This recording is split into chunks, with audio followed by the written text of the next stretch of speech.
Here in Stockholm, where we are actually going to gather a big crowd and march around the streets and shout and yell and make a big fuss. Well, we'll see how big this march will be. But I think also in other parts of the world, people are standing up and taking a fight for these issues. And perhaps more in other countries than here.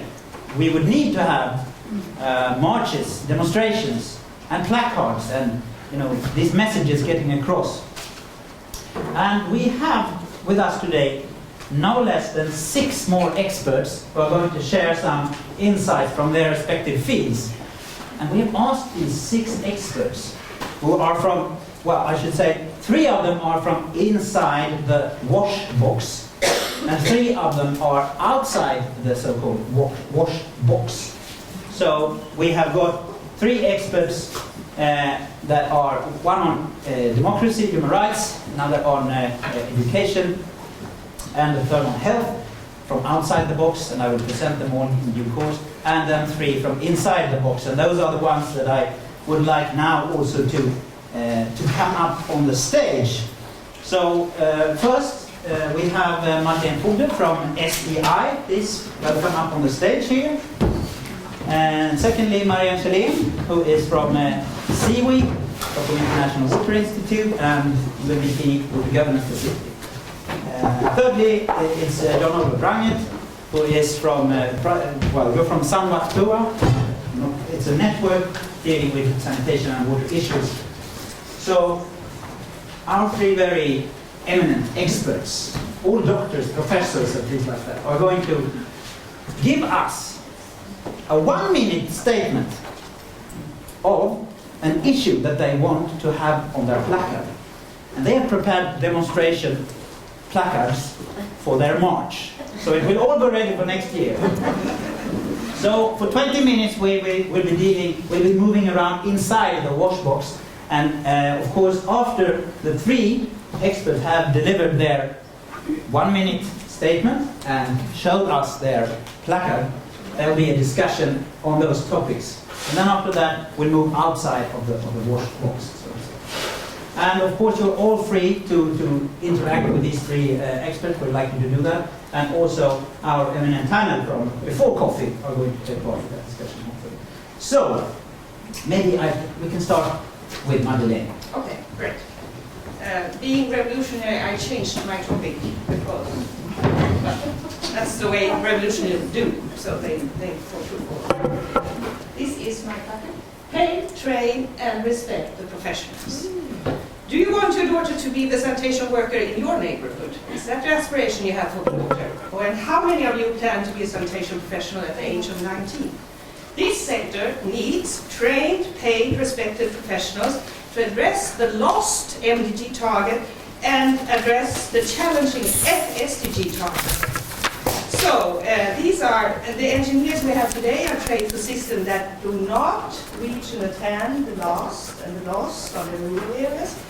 And the other professionals are sanitation workers that are born into their profession by social hierarchies and are definitely not respected, nor are they paid. This sector, I would argue, will only thrive, or maybe it will fail. It depends on the capacity of the sector. It depends on the critical reflection and our capacity to internalize learning. So, to all of you, cherish your sanitation worker, who is a rare species in this world. It needs to be paid, it needs to be equipped, and it needs your respect. Thank you. Keep them. Yeah, keep them so that we can see them. Yeah, you can hold it like, yeah, exactly. Yeah, so we want to see these messages all the time. Okay, before we're not going to take any questions or discussion right now. We'll move on straight to Marianne and your message. So, my message. Add governance, not just toilets. Ah. Well, people in the world, they need more toilets. And they must be safe, they must be convenient, and they must function. And this requires a system, well beyond the toilet. A system that ensures that the waste or the resource is managed wisely. The system must protect the dignity of the individual, and the health of the community. Governance is what holds these systems together. And this also goes far beyond the hardware. It is about the people, organized people, that make these systems work. So we should continue to invest and build sanitation systems that cater for all people and gives priority to those who need it the most. But we do need to add governance. Whoa! I can see that they have all practiced. They must have practiced in front of the mirror or something. Okay, 1 minute now for Jan-Olof Drangert. I want to protect the health of people by hand washing and reuse of pee. Now we know that there are lots of big scale improvements in the world today and rural and urban areas converge. But urban areas become the core concern today in slums and also the production of waste that could be turned into resources. Now you shouldn't forget the history. Hand washing remains the major impact on people's health. And we have seen that in daycare centers in Sweden where we can reduce the diarrheal diseases by 50%, and that means that parents can still be at their work, not taking care of sick children at home. So it applies to all countries. And the reuse part of it, we have shown that half of the present chemical fertilizers can be replaced by reused human excreta, that is urine and feces. And we have to start differentiating our views on urine, fresh feces and composted fecal material. That makes it accessible for agricultural work and better nutrition.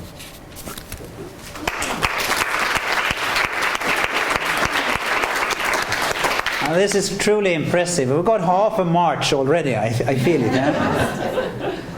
Okay, what do we think about this, and what do we say about this? We've heard earlier the panelists speaking about breaking the taboos and turning our eyes, focusing on the blind spots.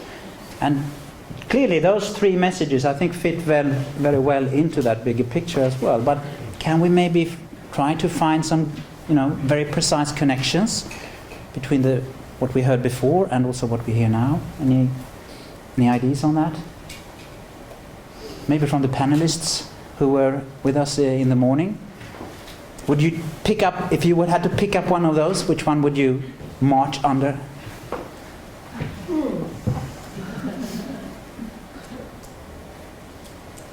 Cecilia wants to jump in here, yes? Can I go? Oh. Okay, I'll say all of them speaks to a systems approach, because if you don't have a functioning system where governance is key, you don't have a systemized way to recycle pee, which is needed, and you don't have a systemized way to improve the conditions and the respect for sanitation workers. Mm-hmm. Yeah, and Robert would like to have a go.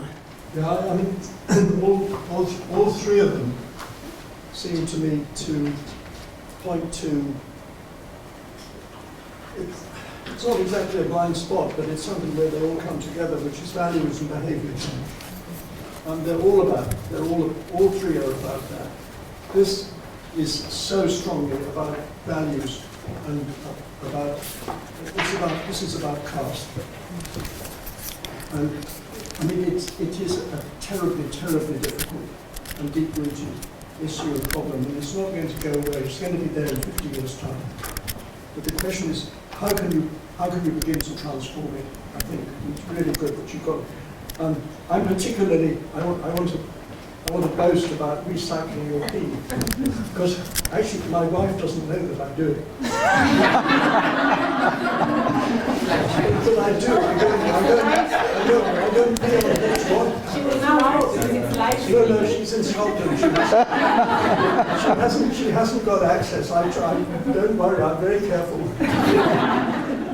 I shall tell her. But the government's tweeted that. Yeah, it's tweeted already. Oh, it's on Twitter now. Too late. It's sterile for your information. That's no problem. We know about that. The governance one is, I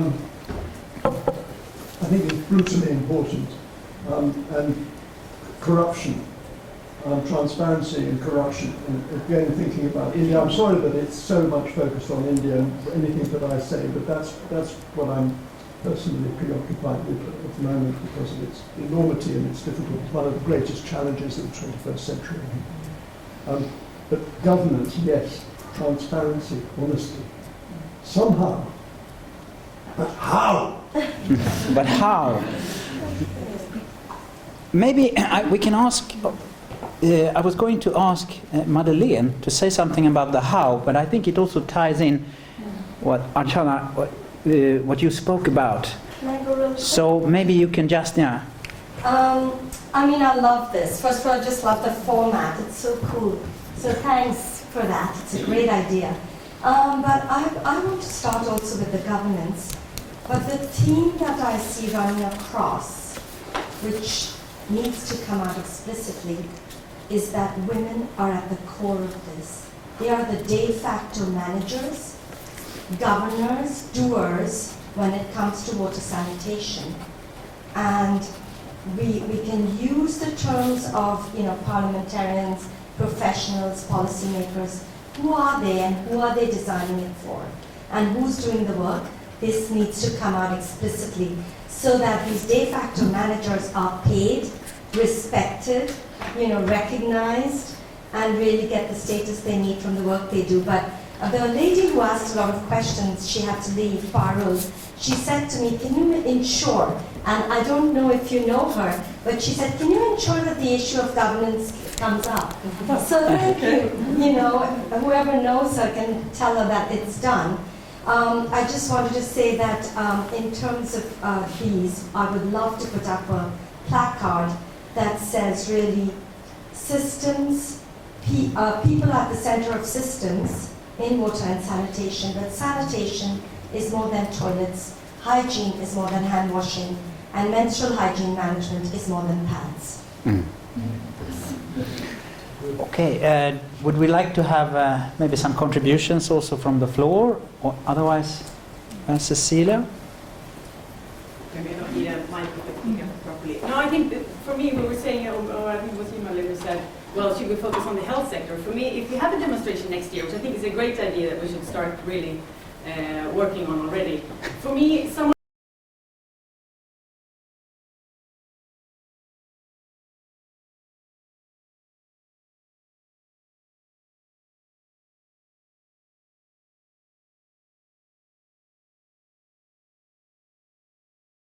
unanimous synergy with our toilet march. We're going to get really busy in the next year.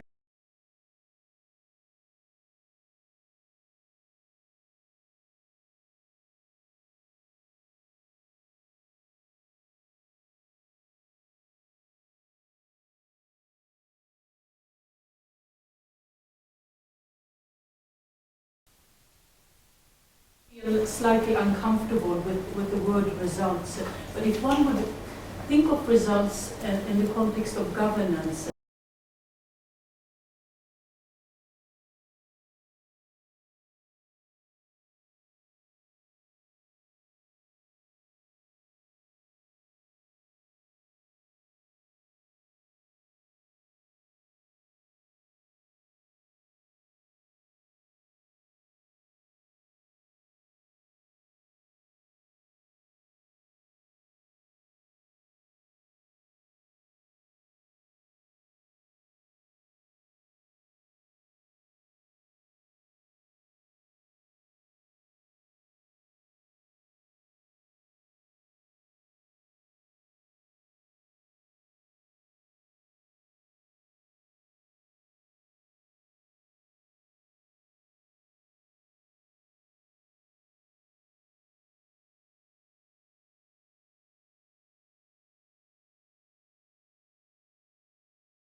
in general, and I would say DFID is, DFID, hello, I'm being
angry at the blindness of all these regulations and the failure to recognise that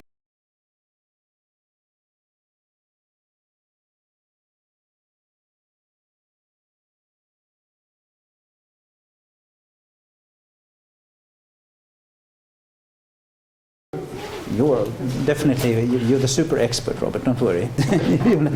But the three of you, maybe you'd like to say something from your own, holding your own placard but looking at the others.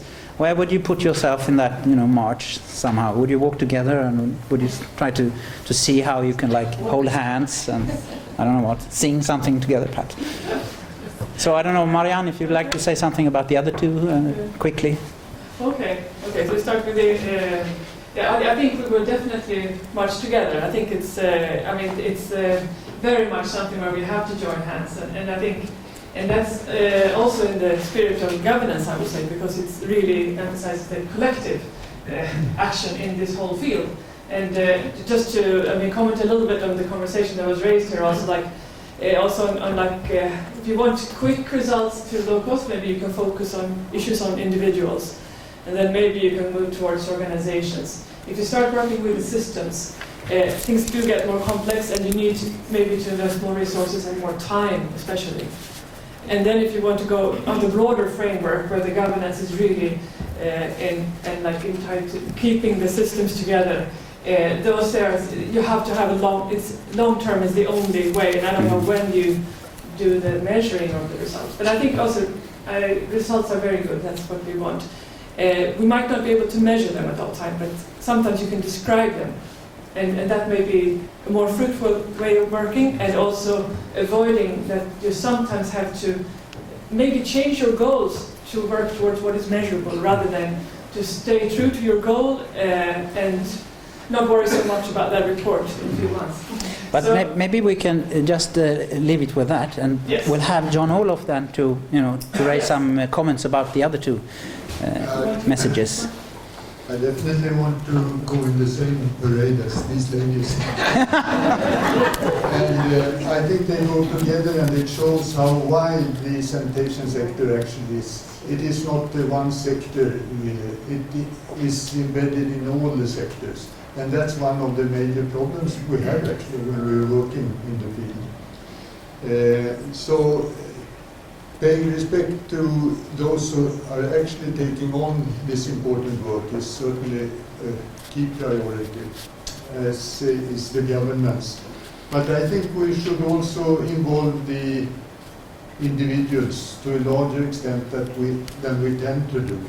We say that it's government who should provide this and that fair, if they can. And I was just want to reveal a secret. I had actually another topic. It was gender, but I thought we have had a lot of gender and women's issues. So I am really concerned. I think it links all together to the system, the governance of the systems, and the professional and understanding. I didn't go into detail what I want the capacity to embrace, but I'm looking at the professional from the Dalit woman up to also the people in this room. So just to make it very clear, who of you have ever gone to a sanitation course that sit here? At? Yes. Okay, good. Yeah. So there's very little training and capacity everywhere, and that's what is lacking in this sector also. I think for the system to be operational, for also teaching the individuals, and for getting into new systems and sectors. Well, thank you so much. I think also I did not introduce you as gender expert, sustainability expert, or governance expert, because I also had the feeling that you would like to talk about other things. So let's give these three from inside the wash box a big hand. And you, please do leave your signs, leave your placards here. Now we are actually taking one step out of the so-called wash box, because we know that we've already heard from those ones within looking out that it's not really meaningful always to talk about this as a sector, for instance. It grips into so many other processes.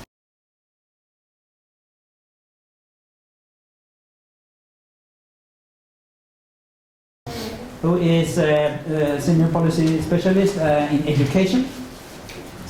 And thirdly, Anders Molin, who is the health policy specialist from Sida.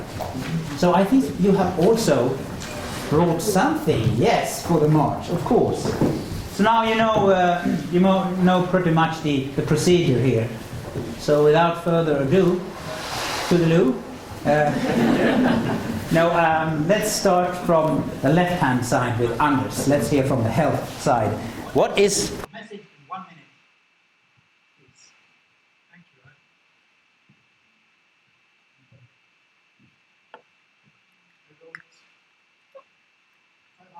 500,000 children dying. What do we do? And the reason I wrote this is that, and I understand this, that this is more of a question than giving a solution. And the thing that I would like to have a discussion about, and listening to this morning's discussion, is how we, and it was mentioned also now that there's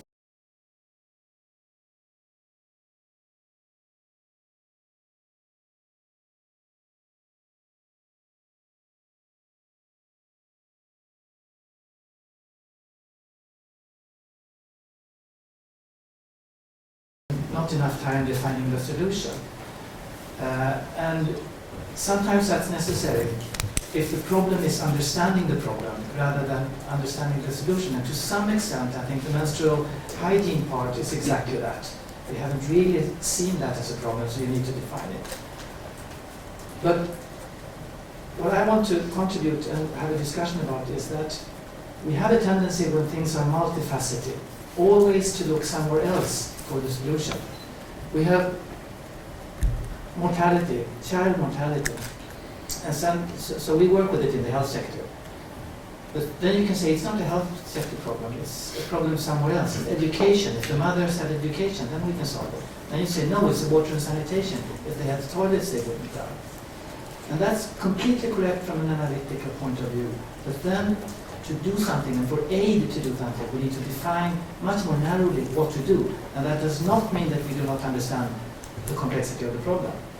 So I think that if you look at the success in health aid, we have them when we can define very, very concretely exactly what we want governments or civil society to do. Is it antiretroviral treatments?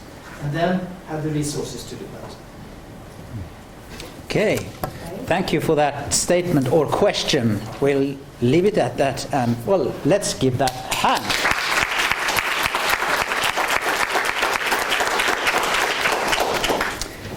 All right, moving on then to Stellan, who's going to say something from his educationist point of view. Okay. All boys and girls have the right to quality education and are supposed to be in school. But this right, however, is not always met because of small and quite seemingly insignificant things. No locks on the toilet doors in schools, no clean water to wash your hands, no toilet paper, no sanitation bags. Far too many girls miss out on education just because of the lack of clean and safe toilets.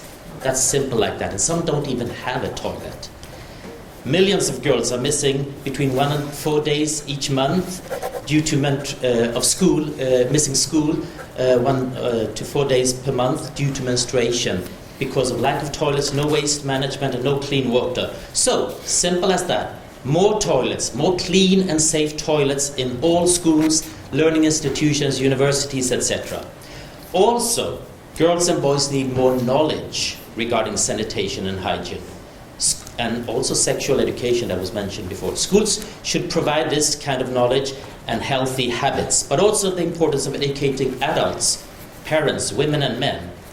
There is also a need for capacity building, that is more knowledge within education systems, knowledge amongst politicians, decision makers, and also teachers. So, more toilets, more knowledge. Come on, more toilets, more knowledge. More toilets, more knowledge. Whoa, whoa, very well done. Well, there was one who definitely had been practicing, even ending it all with this chant. It's going to be difficult to kind of top that, isn't it?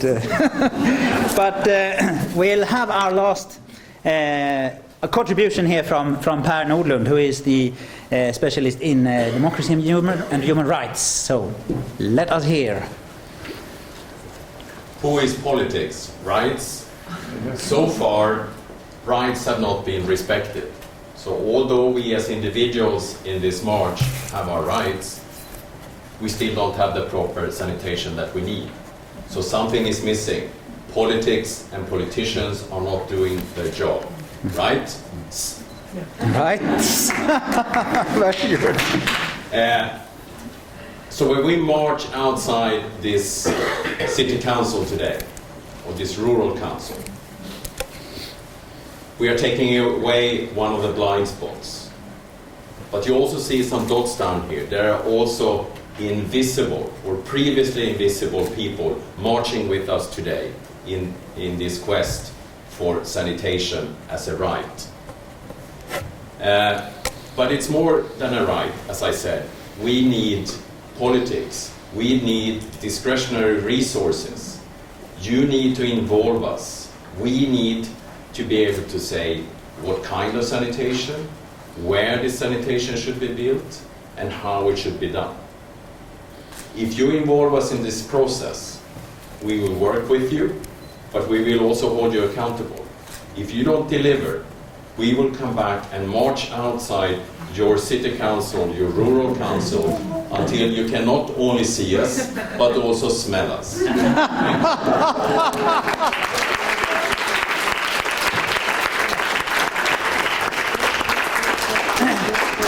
I think that's a wonderful illustration how you can really get your message across. It's also because your memory is structured in different ways, and the smelling memory is the strongest. So once you have smelled someone, I'm marching outside, this demonstration march is going around and around, and I started smelling, you will never forget that, I'm sure.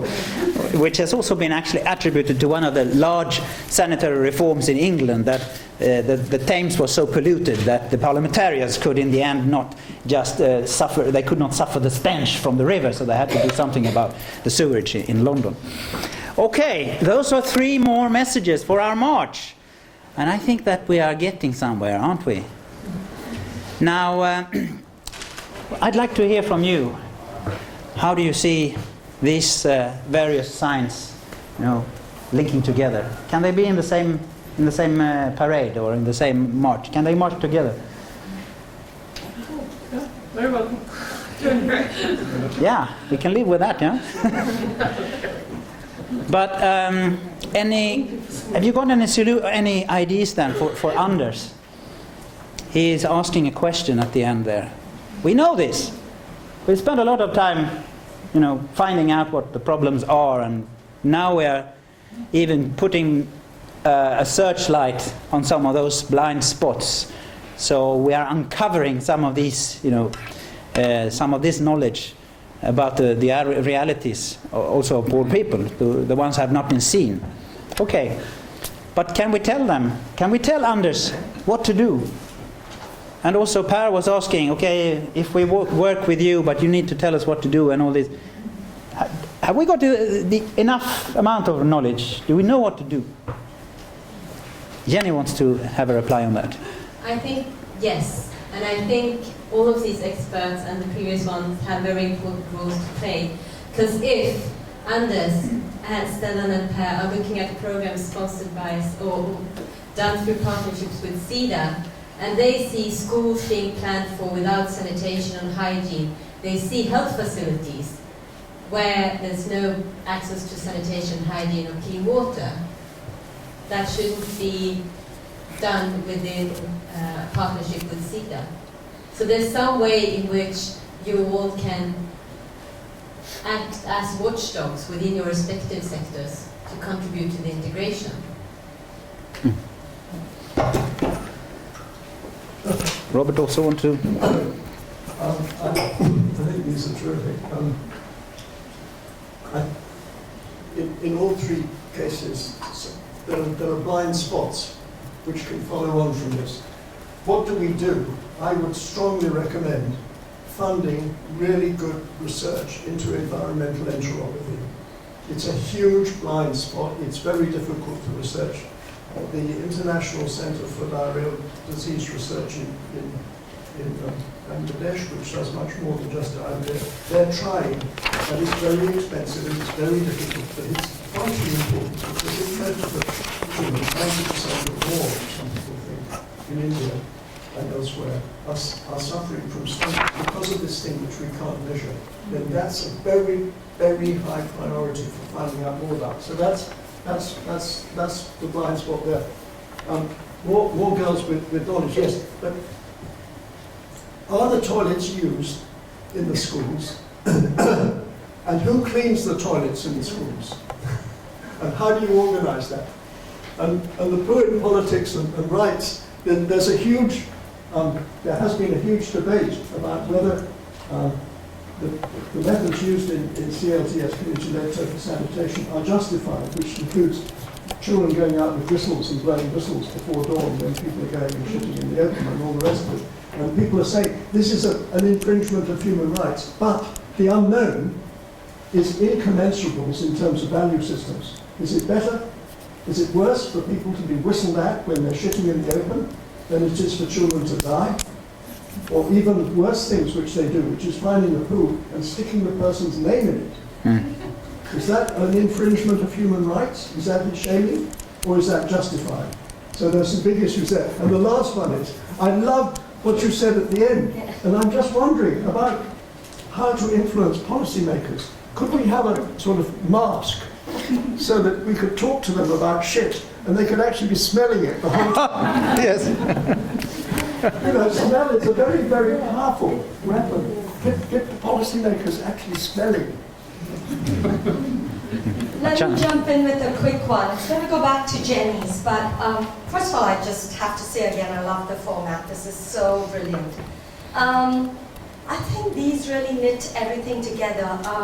Jenny showed us the Sustainable Development Goals, the proposal from the Open Working Group for Water and Sanitation. But I want to remind you, and there are people from health and education here, if you look at goals, the proposal at the moment, 1 to 7, the first one is poverty, but then you have 3, 4, 6, 6 is water sanitation. You also have jobs. All of them have one thread running through, which is girls and inclusion. Let us fight to make sure that this very clearly articulated thread does not fall out in the final proposals, because there is no way we can achieve the remaining 50% that were marginalized by the MDG period, which is always the last mile, if we continue working in our silos. We have to work together. We have to make the last mile the first mile, and the common theme has to be, because they're disproportionately affected, women and girls. Okay, thank you very much. Can we get? Are you anyone here on the floor who also would like to jump in on these issues? I know there are many people here working with these issues. Would any of you pick up any particular of these ones? I mean, if you're inside the wash box, if you define yourself as a water, hygiene, sanitation person, which one of these would you pick up and walk with? And why?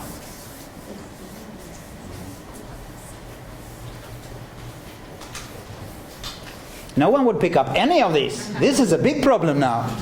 Anna, were you waving or were you just trying to shut me down? No, I'm just joking. Okay. Do I need a microphone or no? I think you can be heard. I wasn't going to speak, but I just wanted to make a comment about Robert's comment about the need to support scientific research, of course, on environmental entropy, but also thinking a little bit about your presentation, Archana, the need for information. When we think about different types of materials that can be produced for addressing the need for women to have access to sanitary pads, and also issues regarding ecological toilets, for example. And so there is a great need for research and for And can I then tie into what you just said now with the discussion that Anders put on the table here? Do we know what to do, basically? We've seen the problem. Do we know what to do about it? And I think that we've also heard from the morning here that there are things, easy things, simple things, but you need to work with professional people. You really need to work with the people, and there are solutions. But it comes down to details, and one of you, I think Stellan, mentioned also that simple things like locks on the doors, for instance, can make or break a success for an installation in a school, for instance. So if we think that we know the problem, and there are solutions, but still it doesn't seem to catch up, it doesn't seem to make a big shift so far. And I know also that, Robert, you have been writing about this in this paper that I talked about, that there are some psychological barriers to why we cannot change, why we cannot start talking about shit or about feces or about menstruation. We simply don't like it. It's like repulsive to talk about it.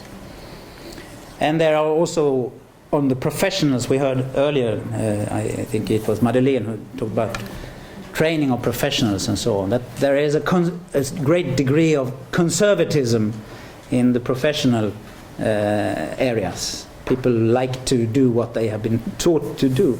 So, what can we do about that? Where is where is the game changer? Where is it? Is it marching in front of the county council? What do you think?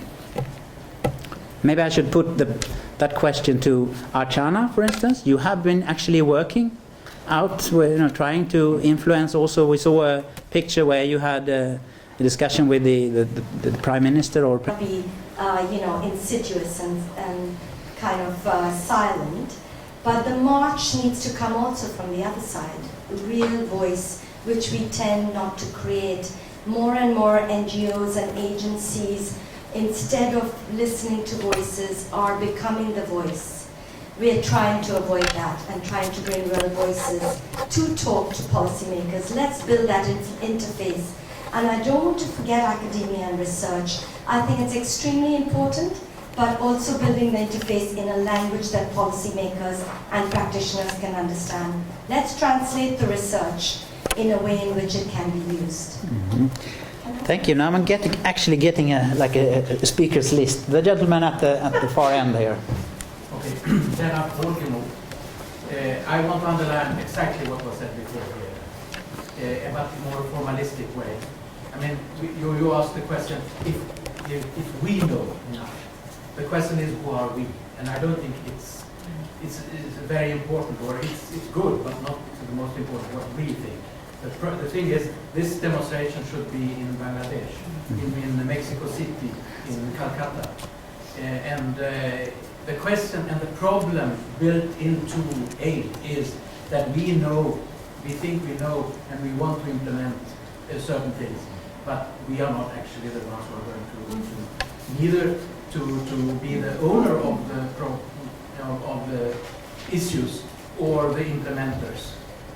And that is the dilemma of aid, and that is what 50 years of already work in the field, which I followed over the years. And Robert has explained very well here before, I mean, it has failed. We have done a lot of things. We have tried, I don't know how much, but we have knew what should be done, but the results is very limited. And that's because we have to be very careful what we do. So that is not something that is specific for WASH, of course. It is endemic in the modality of implementing. Okay. The more you have worked with values, the more you work with the difficult internal questions, the more important it is that ownership is really there. Yeah, of course. Once again, ownership. We come back to that issue, of course.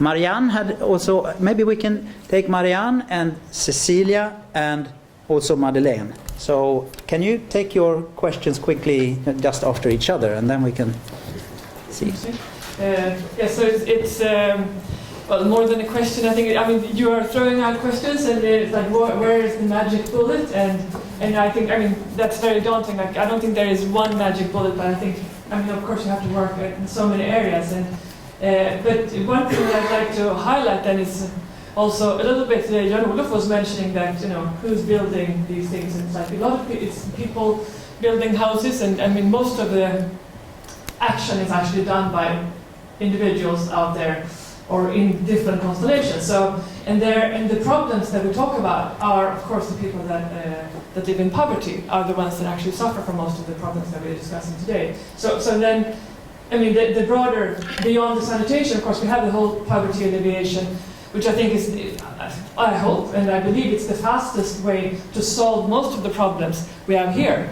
So, like, just by moving out of poverty, people solve many of these problems on their own, with own force.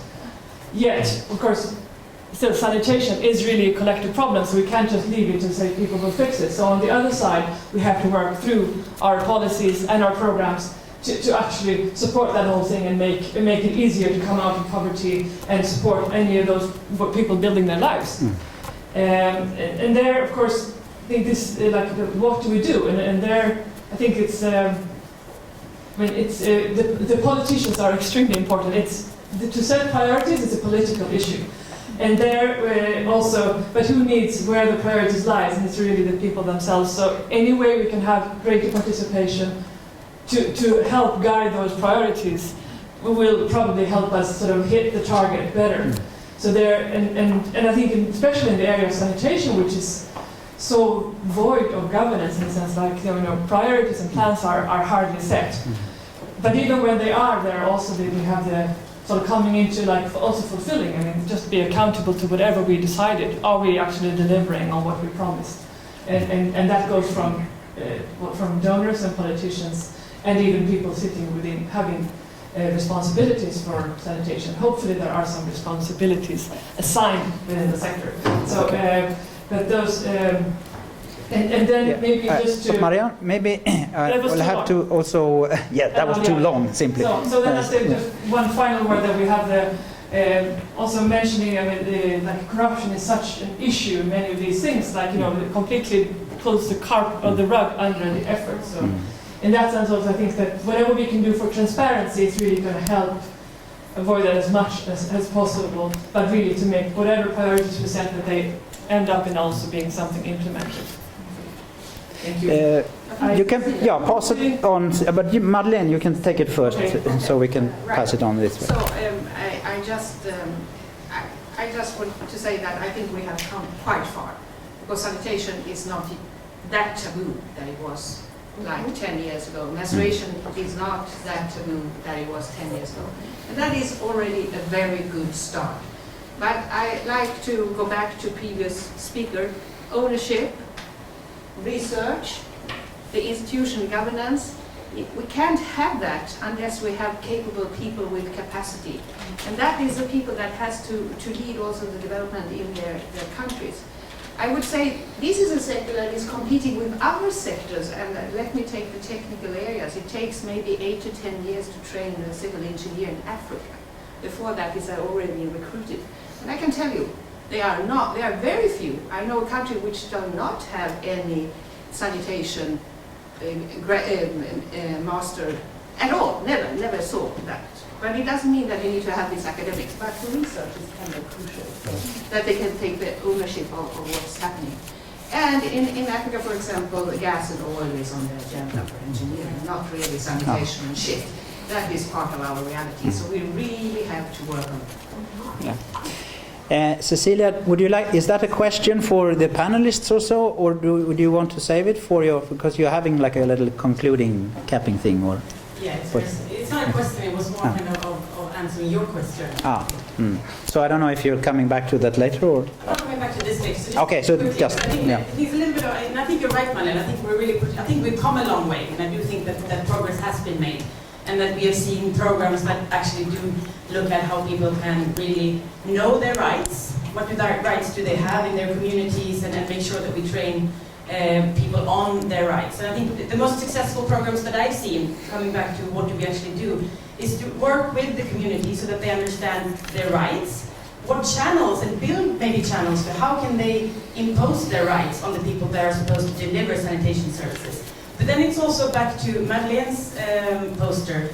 It's also about capacity on the other side. We see many local governments, regional governments that don't have capacity on actually to implement and to make strategic plans to make sure that even the most marginalized and the poorest people within their regions do get access. So it's a little bit of working on both ends, making sure the people that actually want and need sanitation know their rights and start going out on the streets, but also making sure that the capacity is on the other side to actually implement and act on it.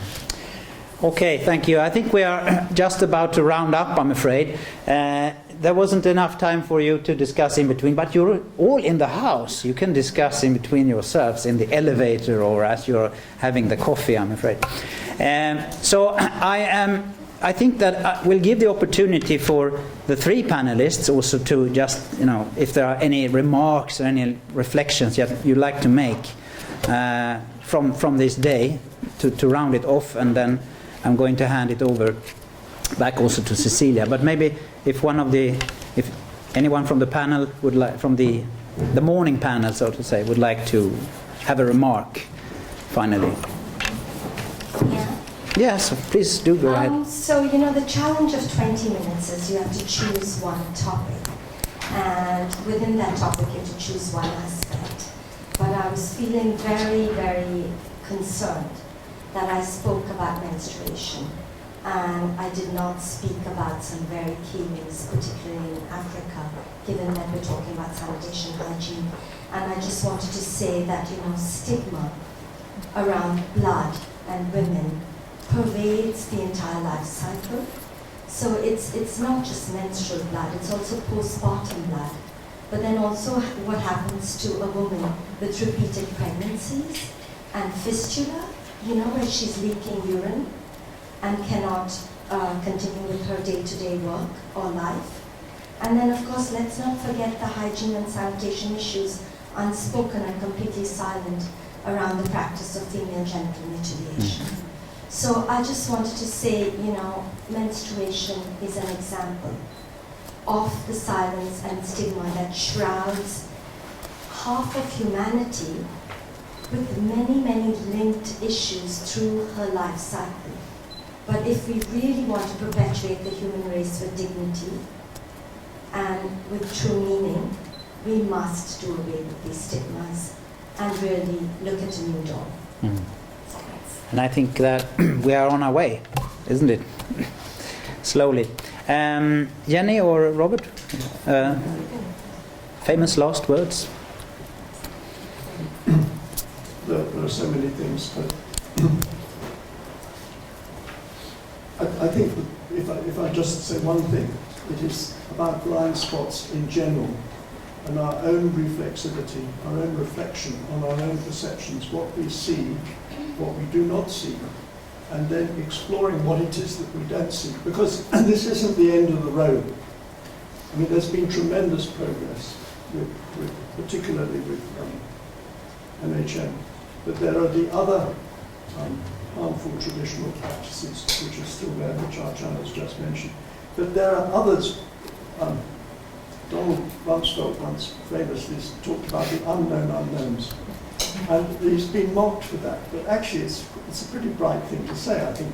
There are unknown unknowns. We don't know what we don't know, but we suspect on the basis of past experience that there are things out there that we don't know that we ought to find out about. But if we're going to do that, we have to reflect on what we're seeing and what we're not seeing, and what we're liking and what we're not liking, what we're inclined not to look at, and then to explore those. And that, I used the word not chilling, but thrilling at the beginning, and I didn't elaborate on that. I think that for all of us as development professionals, this is a thrilling time to be alive, because we realize that there's a whole world out there waiting to be explored. We have means, particularly participatory methodologies now, which we didn't have 10 years ago even. So we're much better armed, as it were, to go out and explore. So it is a time, I think, when it's thrilling to be alive as a development professional. Thank you. There's so much said, and I think what can be done, the fact that we had experts from other sectors within Sida in this room today. Last year's seminar, we were pure WASH-focused people, so thanks for participating and contributing. There's something here about accountability, because I think it speaks to Leonard's questions about 50 years of aid, what has happened, what has not happened, who is to ask for change. And I think some of the questions has been answered around where should change come from and who should ask for their rights to be respected and who should demand change from their governments.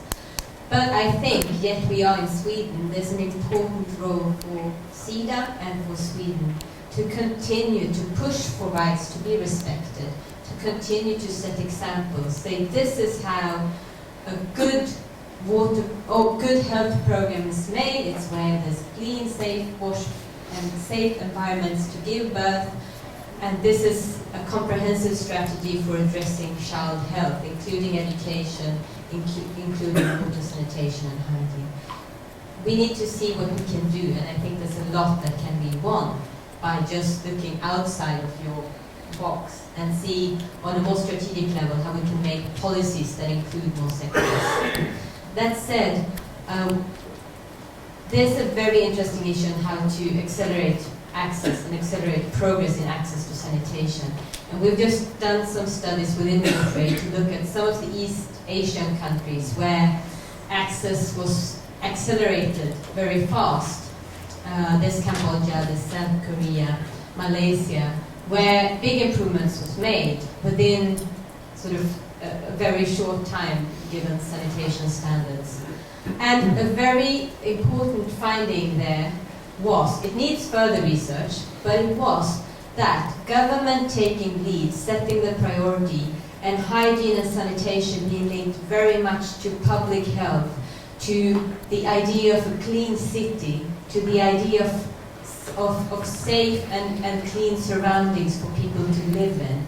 It was very much a government-driven strategy, and it worked. I'm not saying that's a blueprint, but I'm saying it's quite exciting when we think about the 2.5 billion still lacking access and how they could be, also governments can be encouraged to take a larger responsibility for fulfilling the rights. Okay, so thank you very much for those final remarks.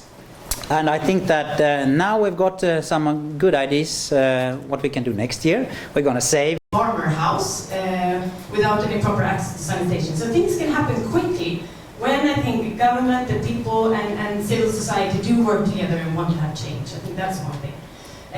What I would like to also ask you all, thank you all for being here, but now the work continues. It's really for you to go home to see how you can, as a person, really contribute and make sure that people do have access to sanitation, that we talk about menstrual hygiene and that people do have access to clean water. You as a person, but also you, your organization. I'm looking at the press, your newspaper, what can you do, what can universities do, what can different sectors do to really make sure that we enhance progress. And one of the things that we can do, we that are living here in Sweden and that can actually go and talk to the Swedish government, I'm not sure if we have representatives from the ministry is really to push the Swedish position on, as Jenny talked as well, on what we want the new development goals to look like. How we make the linkages to WASH. That the Swedish position is very clear on that, and that we, as Swedes, really take a stand for making sure that there are targets that we can measure so that the work will be done. So thank you all and happy toilet day, and I'm handing over to Kerstin. Thank you. And maybe I should present myself first of all. And I'm Kerstin Johnson-Sissi. I am head of the Global Programs Unit here at Sida. And I think this was a thrilling morning. It was not chilly, it was really thrilling to be in this seminar this morning. And I thank you for all the thanking I underline, and I also want to thank all the organizers. And maybe a few words from, I think that we have also been challenged, Sida has also been challenged this morning. And what could be said is that we, with the former government, have increased the emphasis on WASH in order to reach the development goals 4 and 5 for women and children. And we don't really know what the new government will have in its cards, but we know that gender and women will still be a priority. And next week, the Minister for Development Cooperation will travel to Bangladesh and visit WASH programs, so maybe that is a good start. I also wanted to say, I think that we Sida also need to continue this work that has been started, and we, Anders question, what do we do? I have the opportunity to be heading a unit within a department where we have the responsibility for 4 global strategies, with thematic global strategies, and we also have all the policy experts within the same department. So I think that we have a challenge to work together. And this seminar was already extremely, the audience is a very wide, it's a representation from different, very many sectors, and also from Sida. So I'm really happy to see this as a start. Concluding, well, I've got my bracelet and I'll bring it on. And also the tattoo. I'll bring some bracelets to my daughter and spread them within my community of friends. I think I just want to say thank you all from Sida, and hope to meet you next year, and that we have taken a few steps further. Thank you.